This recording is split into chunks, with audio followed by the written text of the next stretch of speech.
So I'm going to read the Ralph Waldo Emerson poem first, and I chose a poem by him called Rhodora because I thought it fitted with some of the themes of the second poem, the Keats poem, and it was also a nice kind of length, and it's quite a beautiful poem. I have to say I'm not really a fan of Emerson. I did study some of his poetry. I know he's a very big poet in America. Lots of references to his work and things like that. This poem that I'm going to read was written in 1847, and it's about a plant called the Rhodora, which is a type of rhododendron which is native to North America. It's quite a short poem, it's quite simple, but it does have some nice imagery, and it sort of explores ideas about beauty, which is a theme that's also in Ode on a Grecian Urn, so I thought that was quite a nice link between the two. So here is Rhodora by Ralph Waldo Emerson. In May, when the sea winds pierced our solitudes, I found the fresh Rhodora in the woods, spreading its leafless blooms in a damp nook to please the desert and the sluggish brook. The purple petals fallen in the pool made the black water with their beauty gay. Here might the red bird come his plumes to cool, and court the flower that cheapens his array. Rhodora, if the sages ask thee why this charm is wasted on the earth and sky, tell them, dear, that if eyes were made for seeing, then beauty is its own excuse for being.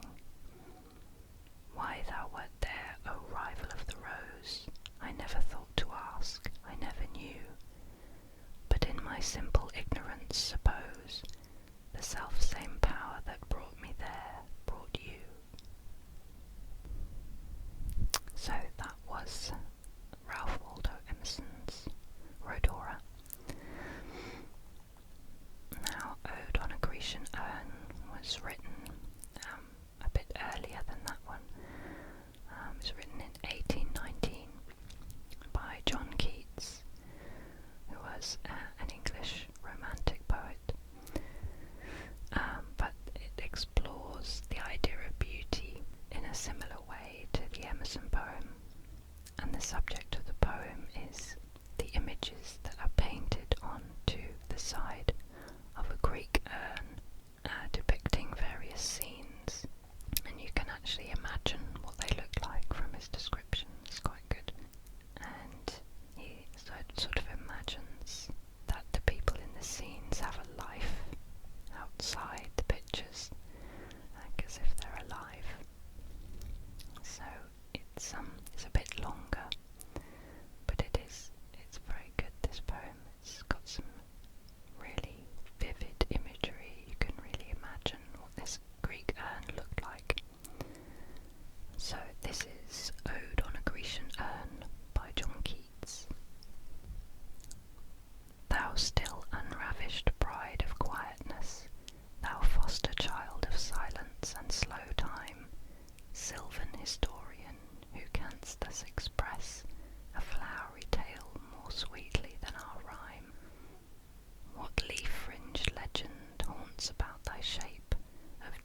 his way.